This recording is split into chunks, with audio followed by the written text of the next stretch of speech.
Ya, jadi adalah gandang ya, adalah 2 atau 3 pedendang biasanya dan musiknya cepat, bahagia. Itu cocok untuk anak kecil ya. Tapi kalau Bakaba akan mulai, itulah seperti kalau di dalam foto ini Pak Makis yang tukang rabab. Uh, Dia yang akan bawa kaba, dia yang akan main kaba sendiri. Beliau menjadi tukang rabab dan penyanyi bersama dengan pemain alat musik rabab tersebut di dalam satu dia sendiri yang main. Teman-teman yang lain bisa dilihat bermain gendang dan penyanyi akan menjadi penonton lagi atau dia bisa istirahat ketika itu. Nah, Bakaba tidak boleh mulai sebelum tengah malam, sebelum jam 12 malam. Sebelumnya, tukang rabab dan teman-temannya sudah makan sekali lagi, minum kopi, atau telur setengah masak. Mungkin ada telur setengah masak di Kalimantan, tak tahu saya, tapi di Minang ada, ya. Dan itu semacam tonik ya, untuk supaya bisa jago malam. Masukin satu telur dan diocok-ocok tehnya atau kopi tehnya biasanya teh ya, supaya bisa terjaga malam sampai jam 4:30 ya biasanya. 4:30 p.m. AM. Sewaktu azan pagi mulai dan barabab harus berhenti sebelumnya kan. Jadi setelah lewat tengah malam, ceritanya sedang berlangsung dan anak-anak sudah pulang atau tertidur di lantai ruang pertunjukan. Tukang rabab pesisir bebas untuk menikmati bagian paling menyediakan atau serius dengan cerita tersebut. Diselingi dengan bagian yang lebih ringan. Bagian sedih ini diapresiasi sekali oleh penonton yang dewasa, yang fans betul ya, untuk rabab pesisir, dan merupakan ciri khas estetika rabab pesisir selatan dalam kabarnya, yang kesedihannya.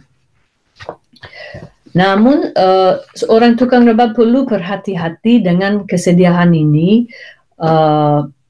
Ada ceritakan dari Pak Anies, dia sampaikan sama saya, sewaktu satu pertunjukan yang gambaran sedih dalam paruntuannya terlalu kuat. Dia bernyanyi tentang satu tokoh kaba yang meninggal dunia dan seorang ibu di antara penonton, dia mulai menangis.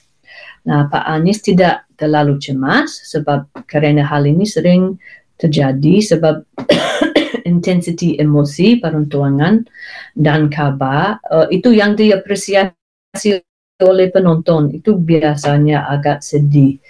Tapi masalah yang Pak Anies tidak duga adalah nuansa kesedihan menjadi terlalu kuat untuk ibu penonton tersebut.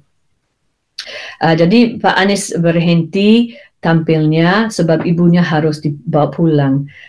Dan memang tukang rabab yang membuat masalah untuk penonton tidak diterima sama sekali ya. Jadi dia cepat pulang. Itu sebab ya kasihannya ibu yang itu telah kehilangan suaminya 2 minggu sebelumnya. Jadi dia rasanya agak kuat sekali bagi dia. Nah, ini yang kata tambahan, yang bagian ketiga. Istilah ini seperti kata pengganti ya, kalau pronouns dalam bahasa English, yang lazim terdengar dalam kehidupan sehari-hari Minangkabau, juga terdapat dalam kabar rabab pesisir. Jadi bisa dilihat ada mak, kandung, tuan, adik atau dia.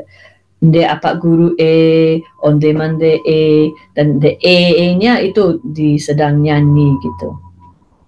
Jadi kata ganti nama ini yang pronouns memberikan hubungan langsung antara tukang rabab dan penontonnya.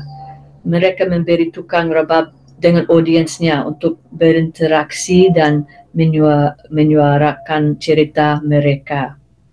Juga kata pengganti, kata pengganti itu tersebut bisa referensi karakter di dalam narasi cerita. Kalau misalnya tukang rabab menjadikan suara tokoh karakter di dalam kabarnya, Itu kadang-kadang dia jadi itu.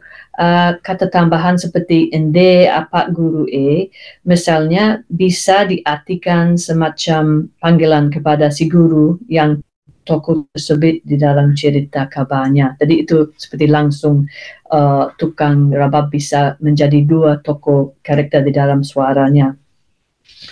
Kata ganti nama ini masukkan di antara dua bagian baris atau di akhir barisnya. Nah, istilah kata ganti itu juga berfungsi sebagai penanda musik atau penanda transisi musik di akhir lagu yang baru selesai dimainkan.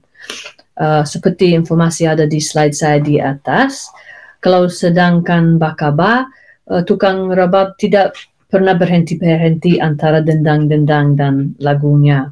Musik rabab dilanjutkan langsung dari satu lagu ke satu lagu yang lain tanpa kediaman.